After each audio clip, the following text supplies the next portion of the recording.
Hi, it's Friday afternoon, so I thought I'd give you a recap, get in touch with people, give you an opportunity to ask questions and for me to listen, and also give you a rundown on some of the things we're working on. First thing, I suppose, Happy New Year. We're in the new year, 2023 already, and we've got some really exciting things lined up for 2023. More of the same in some areas, but also some refreshing things because we need to get back to rebuilding Australia. I want to give a plug for my new show, The Malcolm Roberts Show. It'll be either weekly or bi-weekly, depending upon the schedule, every fortnight or every week. It'll be an hour, maybe 2 hours, either one or two guests. We've just pre-recorded the first show. We won't be releasing that until early February for political reasons, but we'll also be, thank you, Talanga, wishing Happy New Year. And we'll be looking for an international guest for the second show, which we'll probably do next week. That'll be a podcast format. It'll be audio and video, and also going out on one of the podcast channels for audio so that people can listen to it in the car or wherever. Well, you've probably seen my voice video. That's not me singing. My wife would never let me do that. She knows how terrible my voice is. But it's come about because of the voice proposal that Anthony Albanese has been talking about. And of course, Lydia Thorpe yet again has has opened her mouth without engaging her head. And she's made a fool of herself, in my opinion. Quite clearly, the Greens are fractured on this, and so is the Labor Party. But I've visited Indigenous communities. I've made a list of them here. All the Indigenous communities on Cape York and Torres Strait Islands: Arakoon, Badu Island, Bamaga, Cowan, Dumaji, Hopevale, Horn Island, Injinu, Kawanyama, Lockhart River, New Mapoon, Old Mapoon, Pomperau, Sabai Island, Seisha, and most of the others in between. So most of the lefties on Twitter, of course, their heads would explode if they heard me say that, because they wouldn't even know these towns exist, but they want to tell people in these towns how to get on with their life. Now, I've pre-recorded a video, so I'd like to show that to you right now. Green Senator Lydia Thorpe has broken ranks with her colleagues yet again. She's declared the party won't support a referendum on the Indigenous voice to Parliament unless the government meets her demands. Now, I disagree with Lydia Thorpe on a lot of her ideas and her conduct. And this latest disagreement shows how ridiculous the proposed voice to Parliament really is. There is no single voice or opinion for all the Indigenous or all Australians. What Torres Strait Islanders need is completely different from what mainlanders need. What people in Cape York need is different from Melbourne. And that's different again from country Tassie, the Alice, the Pilbara, or Musgrave Park. Just look at Lydia Thorpe. There's only a handful of Aboriginal Green senators, yet on the voice, they can't even make up their mind on whether they support or oppose the voice. The idea of the voice is that some overpaid bureaucrats sitting in Canberra can speak on behalf of every Aboriginal person, and that the Aboriginal people cannot think or vote for themselves. There's nothing more racist than dividing us on race. Vote no to the voice. Authorised, Malcolm Roberts, Brisbane. And I'll go through a few topics now and then come back to answer questions at the end of this. But just remember these figures. There are 11 members of Parliament who identify as Aboriginal. That's 4.8% of the Parliament. The Aboriginal population across Australia is only 3.8%. So they already have a voice. Is Anthony Albanese's proposal really saying that the Aboriginals in Parliament are not doing a good job representing the people of Australia? I'll leave that for you to decide. They're already overrepresented, and we don't need a voice, because a voice for one race, excluding others, is racist. That is the very definition of racist. Carbon tax. I've got another video that I recorded today, and this is my second and last one, and I'll show that to you now. It explains pretty much what's going on. But I want you to think about this. The Liberal Nationals introduced the carbon dioxide tax thanks to Greg Hunt as Environment Minister at the time in 2015, before I got into the Senate, and thanks to Malcolm Turnbull as Prime Minister at the time. The Liberal Nationals introduced this, and they introduced it with a view to implementing it in the future. And exactly that has happened. We heard word through the media today. Now, that has repeated a pattern. The Liberal Nationals introduced the mechanism for wrecking energy based on the climate lie, and the Labor Party comes in and turbocharges. It happened with John Howard and John Anderson, the Liberal National Prime Minister and Deputy Prime Minister in the late 1990s, early 2000s, and they stole their government stole farmers' property rights to comply with the UN's Kyoto Protocol. All of this is being done on behalf of the UN and the World Economic Forum, destroying our country, destroying our sovereignty, destroying our governance. Have a look at the video. Here it comes. The carbon dioxide tax is back. Minister for Climate Change and Energy, Chris Bowen, announced 215 of our biggest industrial companies will be forced to buy carbon dioxide credits or be fined unless they cut carbon dioxide output 4.9% every year, compounding. Labor hinted at this during the election campaign, yet the carbon dioxide credits could be up to 3 times more expensive than hinted. It expands the Liberal Nationals carbon dioxide credit scheme that has been slammed for being corrupted. It's easy to see why Australians don't trust either party. Electricity price rises have already forced most manufacturing and industry overseas. Chris Bowen doesn't think we've wrecked our economy enough yet. This scheme will accelerate us down the slope to climate tyranny, where these companies will be forced to buy more carbon dioxide credits and more companies will be included. The ultimate aim is to track our personal carbon dioxide score on everything we buy and everywhere we travel, to control what we all do. Yet in 6 years, not one government expert can tell me what the effect on the world's temperature would be if Australia's carbon dioxide disappeared overnight completely. This government is going to kill our economy and our country because of an odorless, tasteless, invisible natural gas essential to all life on Earth, and that no one can prove is affecting weather.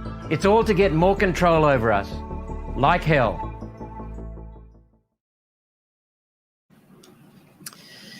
This legislation will do only one thing. It will increase costs and send companies, Australian jobs overseas. Made a list of some of the things that will happen. If companies don't cut their carbon dioxide output from using coal, oil, or natural gas, it will cost them 4.9% per year compounding. Think about that. Inflation is already around 7%. Add another 4.9% to that. If they don't cut their carbon dioxide output, and that will cost them a lot of money to do that, but if they don't cut it, then they'll be buying carbon dioxide credits on an international market. Exactly. I see a message here, like hell. And if they don't buy carbon dioxide credits, they'll be fined. All of those things add up to more costs that we pay because it all goes to the end user, the customer of the services and goods. It's already a huge cost because the economy has been destroyed because we've lost our basic manufacturing production capacity in this country. How the hell is a smelter, an aluminium smelter, going to operate like this and cut their carbon dioxide output 4.9% per year? And speaking of collapsing, Sun Cable, $30 billion supposedly, joint venture between, I think the people who control it are Andrew Forrest and Mike Cannon-Brookes. Well, Mike Cannon-Brookes, he's already starting to make a wreck of AGL, getting into our energy, and he will cripple our energy sector. You'll notice a couple of common patterns amongst these subsidies and schemes that are going on to comply with the UN's and World Economic Forum's alliance. They give a lot of money to billionaires. And who pays? You pay. We pay. I'm getting tired of this. People don't know that billionaires make squillions out of this, and it's a transfer of wealth through subsidies for hydrogen, solar, wind, all pipe dreams, all expensive, unreliable, and it's paid for by electricity consumers, employers, and mums and dads and families. But that's a pipe dream, the Sun Cable. Imagine sending electricity to Singapore. It's rubbish. So that's collapsed because of egos, according to the media. Andrew Forrest is also looking at subsidies, getting subsidies, I believe, or about to get subsidies for a hydrogen plant in Gladstone. and Mike Cannon-Brookes. On a somewhat positive note, well, it's not really a positive note, but I want to compliment this man, Heston Russell. He made these comments that he was going to be coming out of politics and going back to serving veterans. And I've got to say that I admire Heston. I admired his behavior, his speeches as a candidate in the Senate, and just this last year. And he's done a fine job as a candidate. He conducts himself extremely well, carries himself very well. And what I said when I read of his comment on Instagram, I posted this: "Yours is a voice of reason based on facts, Heston. I know you will continue to uphold that. Politics in this country is focused on division to distort, hide, and isolate. It eschews data and fact and is instead often based on ideology, serving party donors, pushing individual power brokers' agenda, pushing a globalist agenda, growing their party rather than serving the national interest. We are working to restore good governance based on the objectivity and unity of verifiable, objective data." So you can't argue with data. You can argue where it came from, the quality of it, but you can't argue with that's why the main parties run away from data. I'll continue. "I admire and appreciate the way you conducted yourself in political campaigns and your service in our armed forces. Sincere best wishes on your return to serving veterans directly.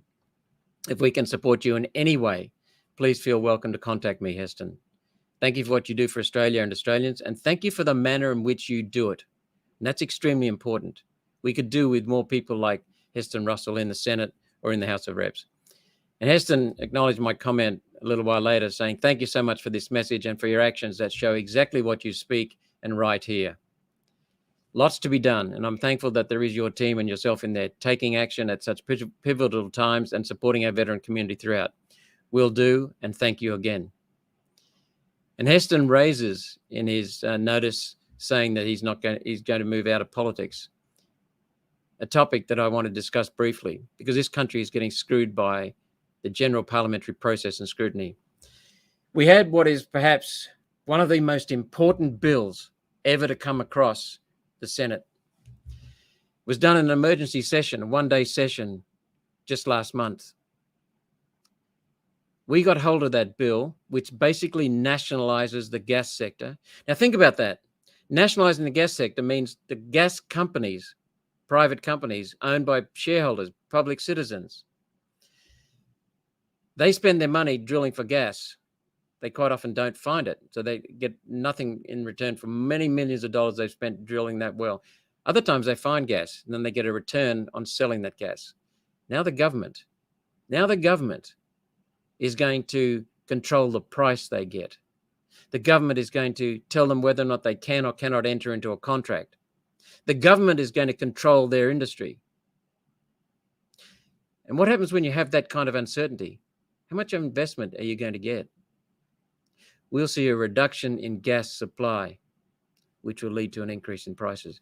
It happens all the time. It's happened throughout history. This is nothing new. Labor, the Greens, and the Teal Senator David Pocock, Doormat Dave, all supported it, whistled it through.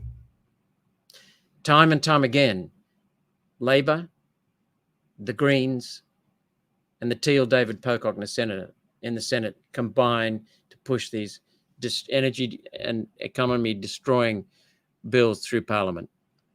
They don't give a bugger about cost of living. They don't give a bugger about honesty and truth, because there's not one piece of data that supports what they're doing. So that's another thing we're going to have to tackle. But this carbon dioxide tax, and that's what it is. This carbon dioxide tax will be coming before the Senate sometime early in the new year, we believe, from what the media is saying. That opens up another thing.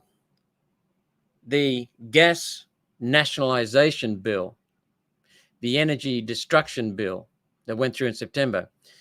We saw that bill for the first time at 9:30 p.m.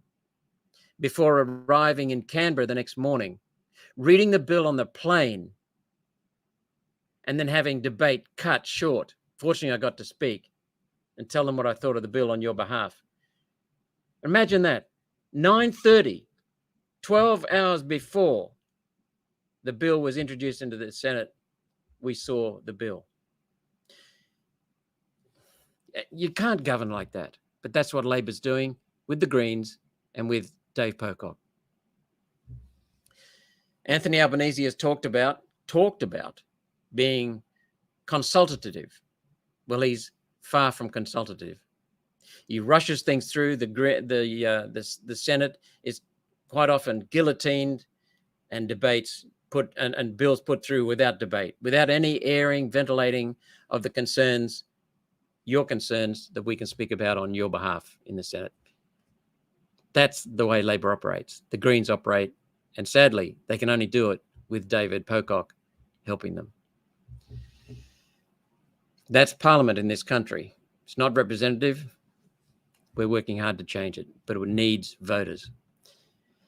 I've spent quite a few hours preparing for and chatting with a very prominent doctor in this country last night and this morning. We put together a very long video. He's got some groundbreaking news, international research that relies upon government data, government facts, America and Australia. And it explains so much about the COVID mismanagement. It explains so much about the COVID injections. It explains so much about why some people are dying from the injections and other people are not even feeling anything from the injections. It'll shock you when we release this in a couple of weeks. We're putting finishing touches to it and getting some more information before we release it, but it'll be with you sometime around early February. It explains just about everything on COVID and the COVID mismanagement. On speaking of mismanagement, if you want some entertainment, go to Twitter and have a look at responses to my tweets. They've been getting quite a following lately from here and overseas. But you'll notice the left, they cannot respond to my facts other than with name calling, lies, smears. We just laugh at them. So anyway, let's open it up to questions.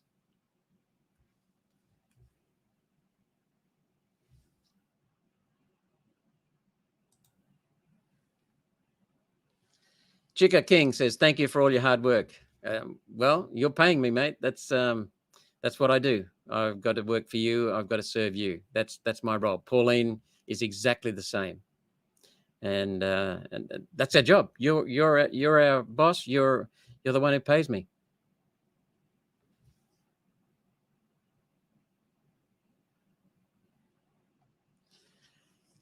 Christine says, looking forward to February. Thank you for all you're doing. I'm looking forward to February too.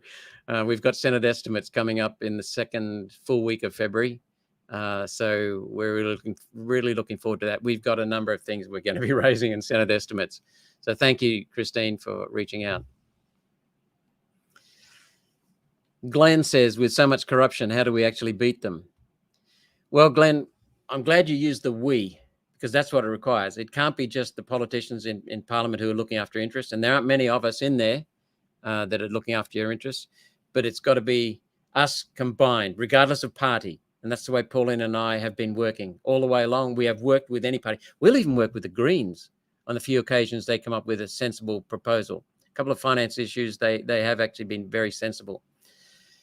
Yes, I actually said the Greens have been sensible. I know you won't believe that, but anyway, there you go. So we've got to work together, but we've also got to work together as a community, as a nation. So we need you to share the facts. We need you to share them with your mates, with your families, with your work colleagues, with your social colleagues, down the pub, in the club, anywhere you can, share them. Hold your members of Parliament accountable. Visit them. Demand to speak with them. Treat them with respect, but be very calm and just be determined to speak with them. If they won't listen to you, then leave a message. Write to them in paper form, not emails. They just ignore emails. Write to them with paper letters signed, brief. Make it clear that you won't be voting for them. You oppose them for what they're doing. Gary Naylor says, when are we going to get rid of preferential voting? Actually, Gary, preferential voting is not the problem. Preferential voting helps small parties if it's true preferential voting. True preferential voting is what's known as optional preferential voting, where you can put any number of preferences as you decide. Now, when Pauline Hanson took off in 1998 in the polls in Queensland, she got overnight 23% of the state vote. 23%. John Howard, as Prime Minister, was absolutely terrified. Peter Beattie, as State Premier, was terrified.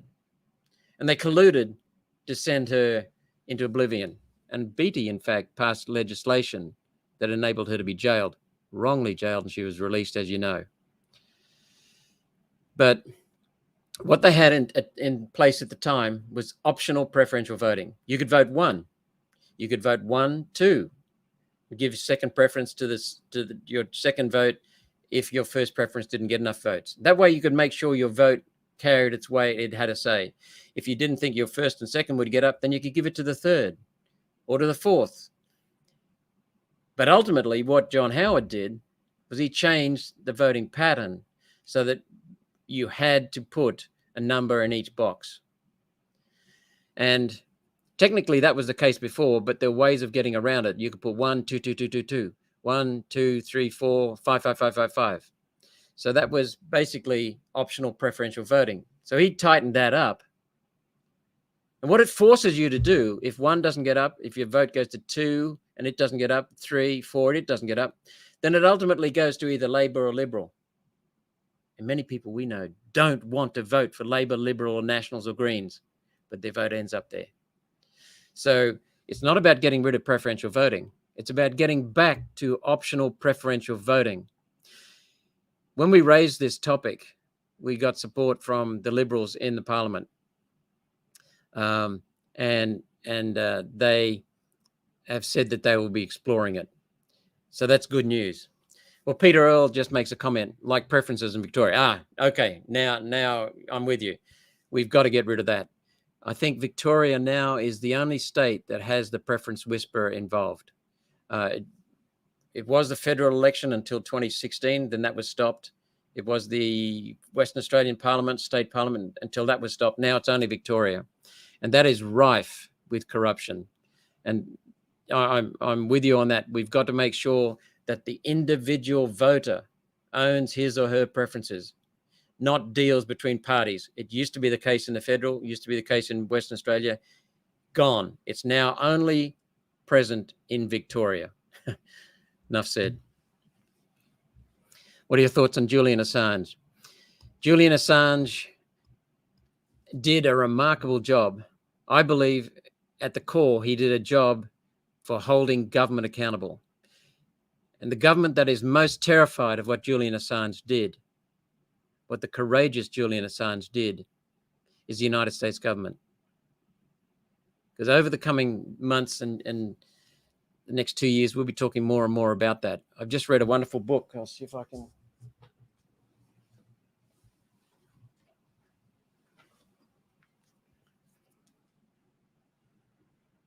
Sub-Imperial Power by Clinton Fernandez. I rarely recommend books because I don't know what books you've read. I don't know what your interests are. I don't know what movies you've watched. But this one I recommend to anyone. It documents how we have become a sub-imperial power at the behest of the United States. Now, there was nothing new in there for me, really. I've worked this out over the last 20 or 30 years. But Clinton Fernandez provides some really fantastic examples which really drive it home. And we'll be doing more on that. But Julian Assange exposed what the United States government is doing and what other governments have been doing. And they're terrified of him. Now, some people argue that he's a criminal because he exposed the intelligence services to being uncovered. I can't see that. I can see that argument, but I don't really believe it because a lot of this is already out. Or known to foreigners. But what we need to do is, I believe, support Julian Assange and get honesty back. There's not much point in having intelligence services who are corrupt, who are killing their own citizens, who are killing foreign citizens or destroying their lives. We've got to have accountability. Without accountability, we have nothing.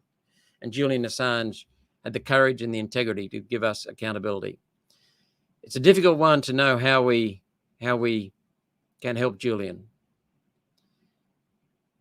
Jane Marie, how do we remove Australia from the World Economic Forum and the UN? Also, this new UN agreement, trying to sneak it through this time. Everything the UN and the World Economic Forum does, Jane, is sneaky. Everything, because their objective is control and wealth transfer to the corporates that control the government, many of the governments in Western economies. The World Economic Forum has graduates of its new Young Leaders program in place in the cabinet in Canada. They're bragging about it. It has them in place in the Democratic Party, many of them. It has 8, I think, from memory, in the Republican Party. It has 3 in Australia's Parliament. Senator Andrew Bragg from the Liberal Party in New South Wales. Yes, Liberal Party. Senator Sarah Hanson-Young from the Greens Party in South Australia in the federal parliament. And I think it's Claire O'Neill, who's a cabinet member from government cabinet minister, from what I remember, and she's in the Labor Party. So it's across all the parties, all the major parties. How do we remove them?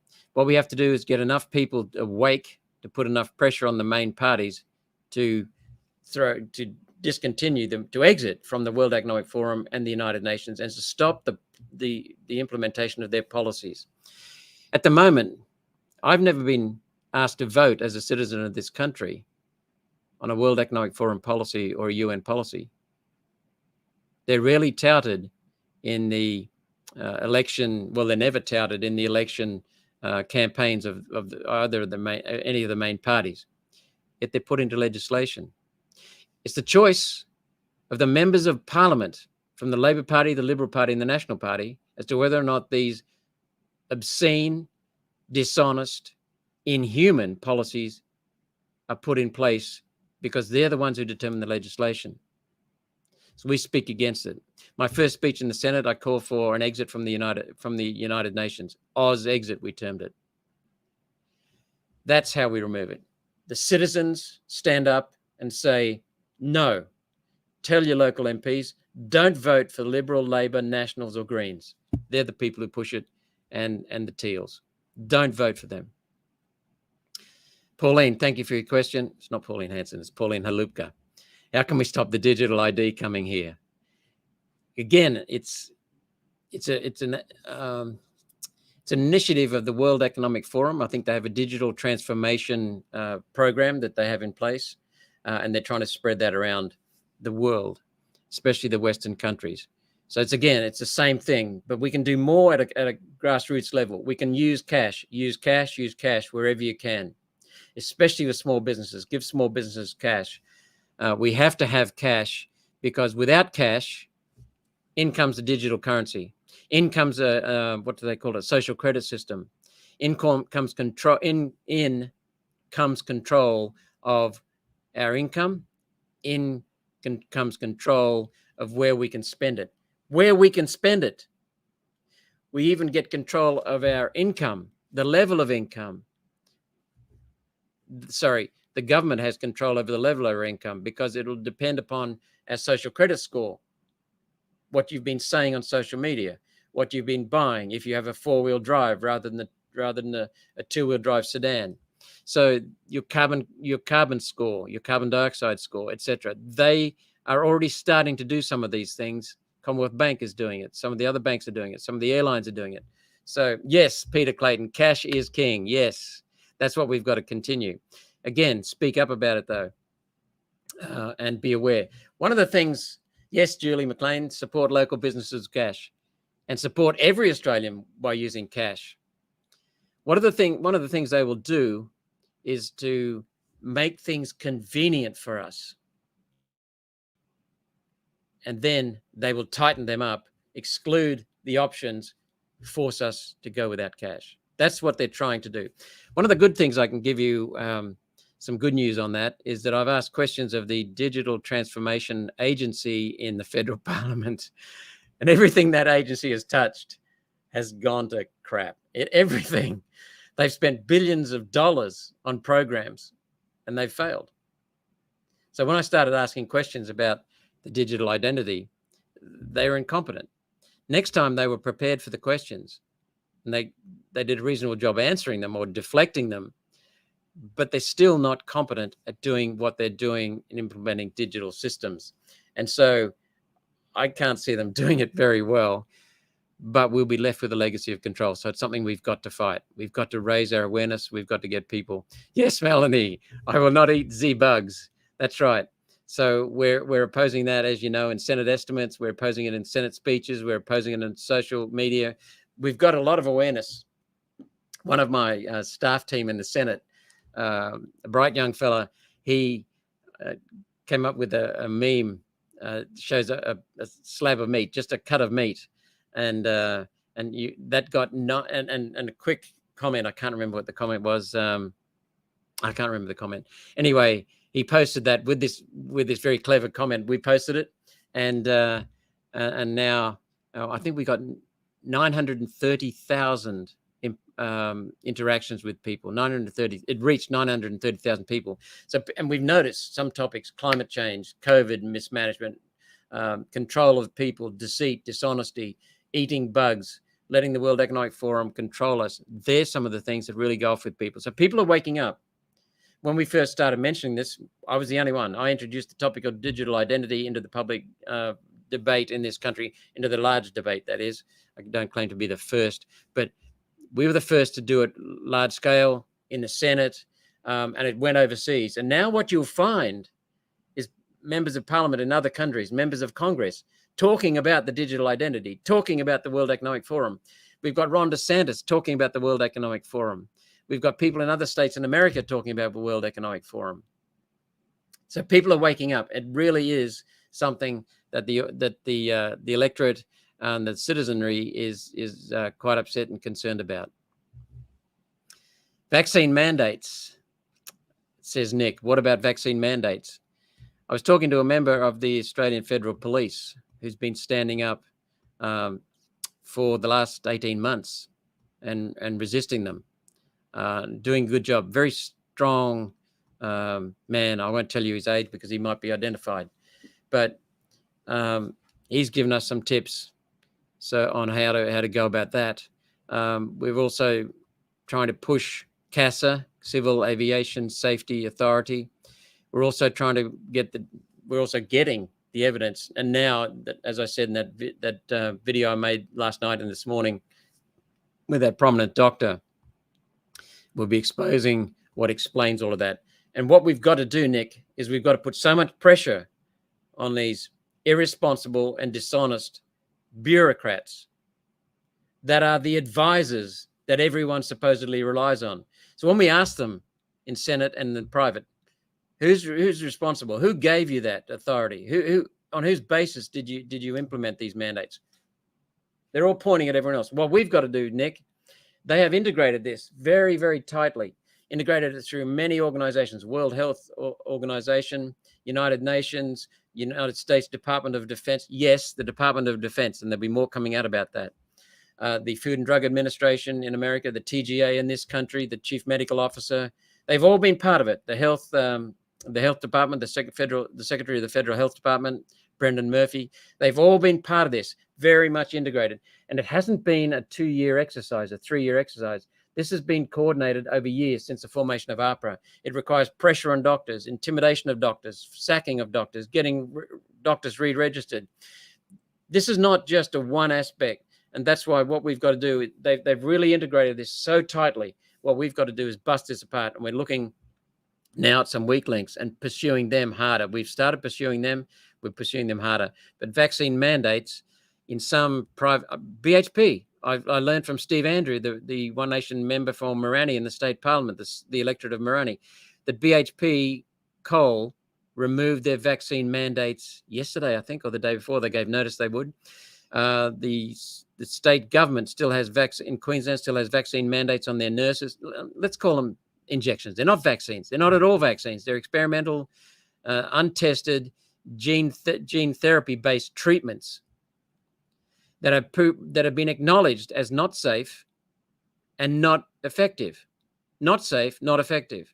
So what we've got to do is pursue these people for the lies they've told, pursue these people for the distortions, the misrepresentations, and we've got to find some people who will crack. But we notice now that the state government is still mandating nurses and doctors in this state, but has released the mandate for health workers from private sectors. Now it's up to private sector.